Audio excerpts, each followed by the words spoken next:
month ago. Like just a month ago, the kid would have eaten free, but now he's 5 and she's asking you non-sign. Well, you're going to be tempted to say the kid is only 4 years old, even though it's not true, right? Nobody's nodding, but you should be. I mean, really, we're all tempted that way, aren't we? But you know that deceiving someone so that you can get something is wrong. And so you need to reject that sin as a Christian. This is one for the Americans. There's a great temptation to lie on your income tax.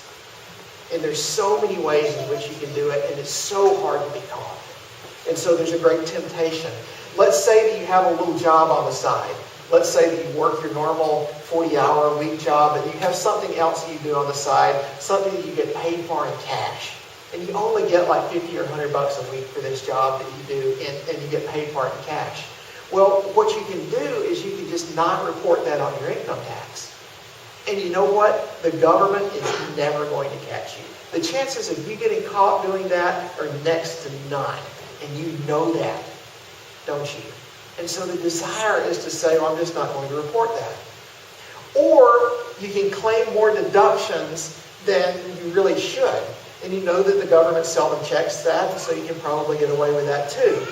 Or you can claim personal expenses as business expenses. And this is a good one. Let's say that you have your own small business, and you can say, I needed this new cell phone for my new business, even though it was really for your kid. That's wrong. There's a lot of ways in which we can lie a little bit. We can have deceitful dealings in order to bring things into our advantage.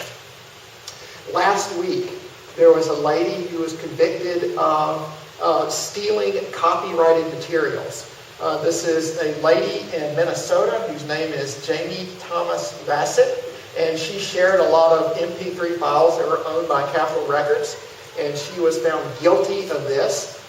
She was sharing them on CASA, and the RIAA found out about it, and they brought this suit against her, and she has been, and the judge has said that she has to pay $1.5 million in damages because of what she's done, because she's shared the files so many different times.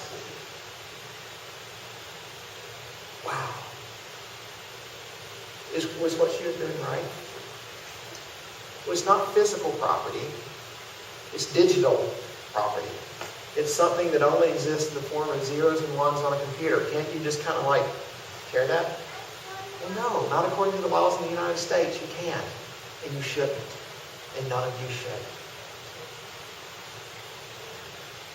What about taking someone who is not your dependent into the commissary? The laws are very, very specific. You are not allowed as a military person to take someone who is not your immediate dependent in your immediate family into the commissary. Don't do it.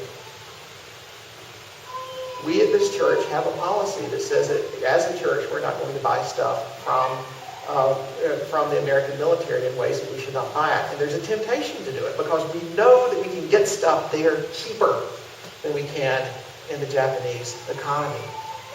But we can't take advantage of the system. We can't do things that the American government says is wrong and the Japanese government says is wrong. Because there are Japanese laws and American laws that govern the way in which the commissary and in which commerce done with the military. There are laws with both countries that say how that should be done, and we as a church are not going to violate those laws. We are not going to do something deceitfully, even though it could possibly give us a great advantage. The Bible tells us that all deceitful dealings are wrong. Romans chapter 13 verse 7 says, pay to all what is owed to them.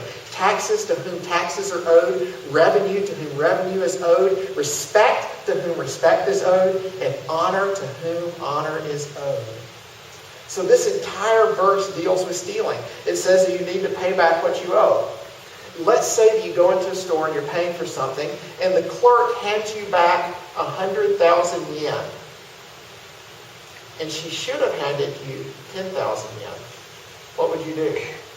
Well, what you should do is you could say, see my sin. I believe that there is a problem. You have given me 100,000 yen and it should be 10,000 yen. And there'll be a little bit of embarrassment on both sides for a second, but that's the right thing to do.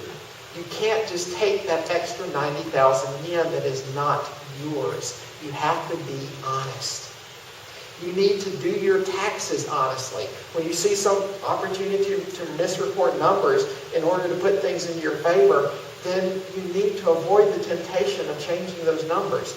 And you may say to yourself, it is only a little tiny bit, and the government takes a lot, and they're not going to miss a few yen here and there. But here's an interesting fact.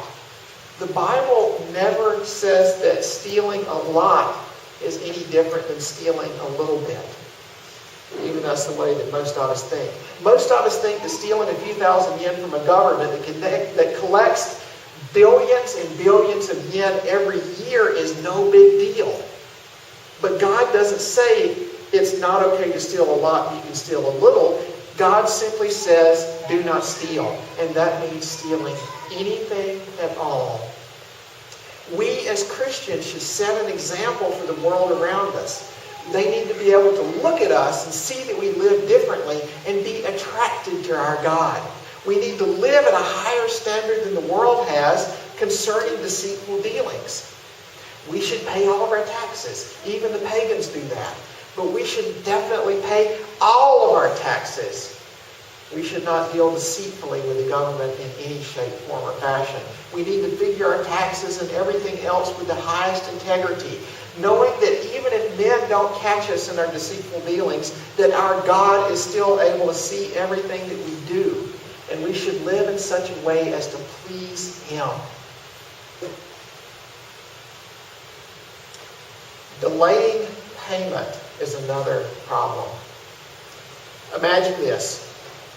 Imagine that the utility company that charges you for your electricity says you need to pay your electricity bill on the 30th day of the month. And the utility company also says if you do not pay your bill by the 14th day of the next month, then you'll have a fine. So they say you should pay it on the 30th, but if you don't pay it by the 14th of the next month, then you'll have a fine. And then you say to yourself, I know what I'm going to do. I'm going to wait until the 10th day of the next month, and then I'll pay my bill. They're not going to charge me a late fee as long as I get it paid before the 14th, and this is going to give me some extra time, and I really need it this month. I really need that extra time. From the biblical perspective, we need to pay the bill on the date that is due, even if we can get by with paying it later. Robbing the electricity company of money is wrong. Robbing it of interest on the money that should be in their hands is wrong. And sometimes there may be some situation in which we can delay payment, but we shouldn't do that.